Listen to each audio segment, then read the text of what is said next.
Hello class, today I am going to teach about the subject economics, class 12, chapter money and banking. In this video we will discuss about classification of money. Last video I have discussed about classification of money and function of money. In this video we will discuss about standard coin and token coin, credit money, flat money and fiduciary money. Firstly, before going to start this topic, firstly we will discuss about face value and intrinsic value. Face value of money, it means that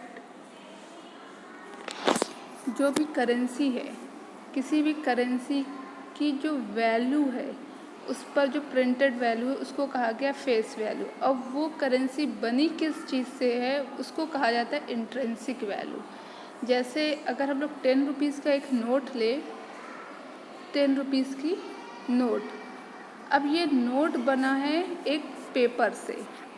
अगर paper की value हम लोग देखते हैं कि paper की value क्या है, तो पेपर जो है उसको बेचे अगर मार्केट में, ना कि 10 रुपये के रेट से नहीं, ये 10 रुपये की नोट है, सिर्फ नोट बनी पेपर से है, तो इस पेपर को अगर सेल करने जाएंगे तो वो शायद 1 रुपये का बिके या 1 रुपये से भी कम का जाए।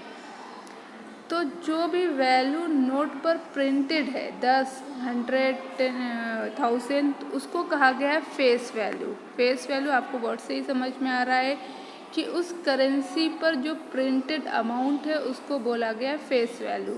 और वो करेंसी जिस चीज़ से बनी, अगर मेटल से बनी है तो उसको कहा जाएगा इंट्रिंसिक वैल्यू। जैसे 10 रुपये की नोट एक कागज़ से बनी है, तो उस कागज़ का, उस पेपर को क्या कहा जाएगा, वो इंट्रिंसिक वैल्यू है। सिमिलरली अगर कॉइन अगर ले लेते हैं, कॉइन 1 रुपये का कॉइन, और इस कॉइन किससे बना हुआ है, ये मेटल से बना हुआ है।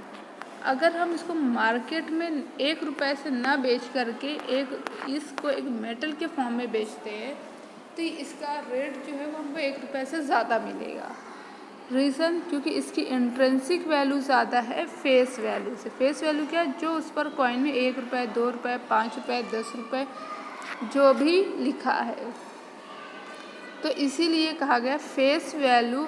जो उस पर प्रिंटेड अमाउंट है उसको कहा गया फेस वैल्यू, और वो अमाउंट जिस इंस्ट्रूमेंट से बना है उसको कहा जाता है इंट्रिंसिक वैल्यू। तो स्टैंडर्ड कॉइन क्या है? Standard coin refer to those coin which face value is equal to its intrinsic value, जिसकी फेस वैल्यू उसके इंट्रिंसिक वैल्यू से के बराबर है। अब ये कैसे हो सकता है कि फेस वैल्यू इंट्रिंसिक वैल्यू के बराबर होगी? जैसे अगर हम लोग एक गोल्डन कॉइन लेते हैं, गोल्डन कॉइन जो